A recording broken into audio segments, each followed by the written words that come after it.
Today, Spain is a peaceful, integrated European democracy. But for most of its history, this territory functioned as a volatile geopolitical fault line. The Iberian Peninsula is defined by extreme physical barriers, from the Pyrenees in the north to the arid central plateaus. The heavy mountainous terrain isolates communities, restricting movement and trade between regions. Because the land resists centralization, local identities hardened over thousands of years.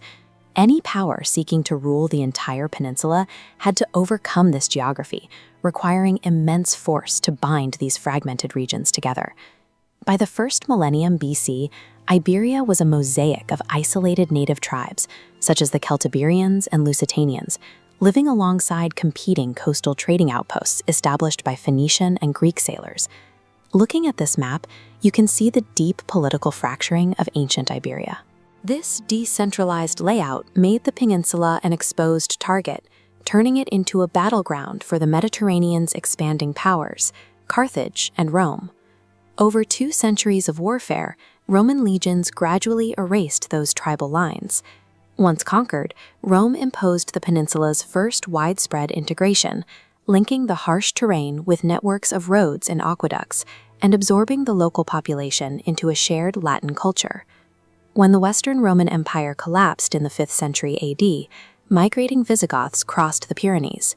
Centering their rule in Toledo, they maintained the region's unity by intentionally preserving the centralized legal and religious frameworks left behind by the Romans. These centuries of Roman and Visigothic rule established a pattern where Iberian unity depended entirely on a heavy, centralized authority capable of overriding the natural regionalism of the land. In 711 AD, that centralized unity shattered.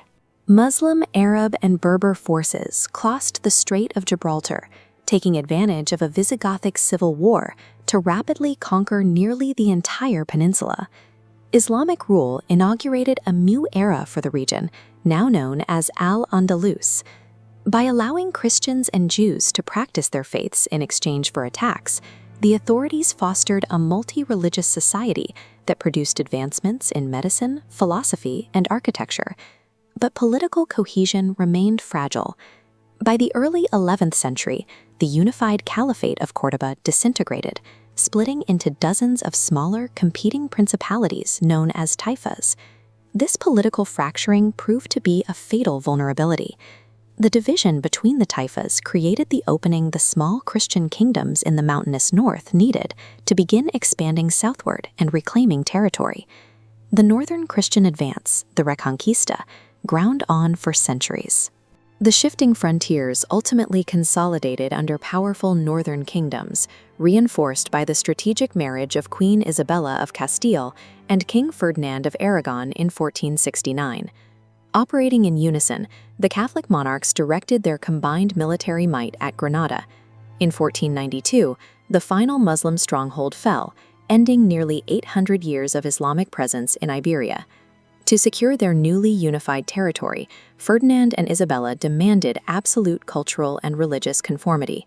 They ordered the expulsion of all Jews who refused to convert and expanded the Spanish Inquisition to enforce Catholic orthodoxy across the population. By the end of 1492, the state had dismantled the old diverse society, forging a militantly Catholic Spain prepared to project its power outward.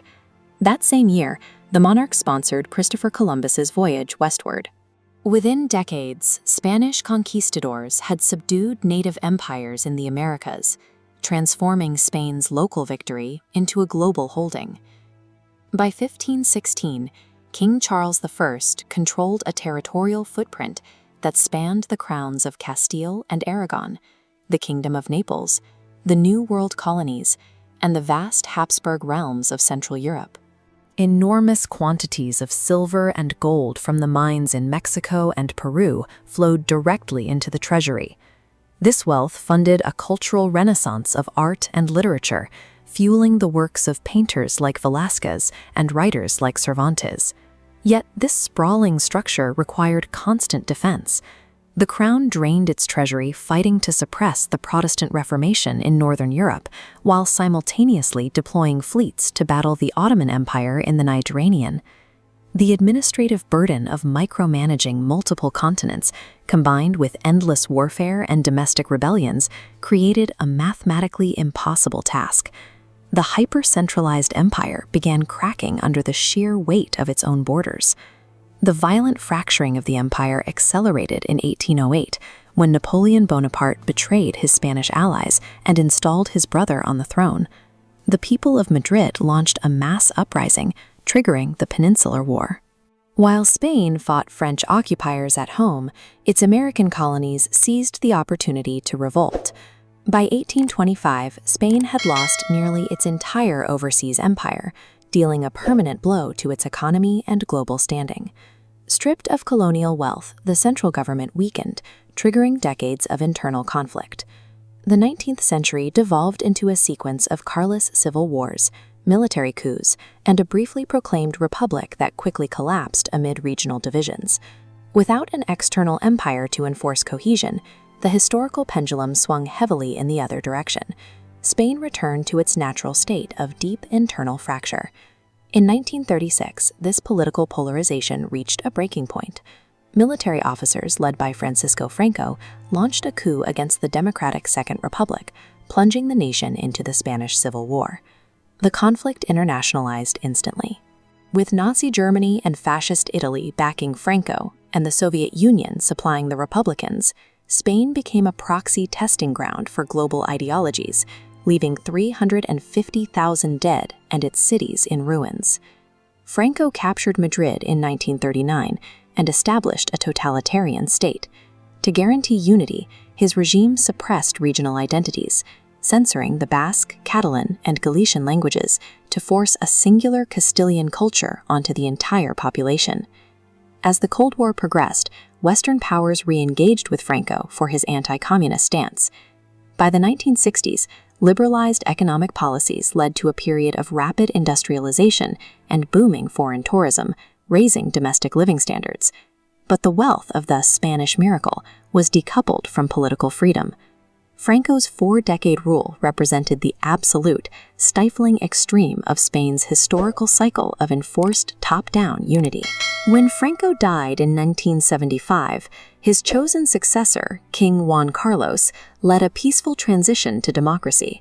He appointed reformist leaders to dismantle the dictatorship, legalizing political parties and calling for free elections. In 1978, citizens voted to approve a new democratic constitution. This document addressed Spain's historic geographic divisions by establishing a system of autonomous communities, protecting regional diversity within a unified national framework. This political stabilization allowed Spain to integrate with the West, joining NATO and the European Economic Community. By the time it hosted the 1992 Olympics, the nation had achieved a level of global prominence and prosperity never seen under its imperial ancestors. Internal challenges remain. Movements for Catalan independence and debates over the role of the monarchy continue to test the strength of this constitutional arrangement today. Modern Spain survives by acknowledging its historic fractures. By replacing the 2,000-year cycle of forced unity with a stable constitutional compromise, the nation maintains its cohesion through the careful balance of its diverse parts.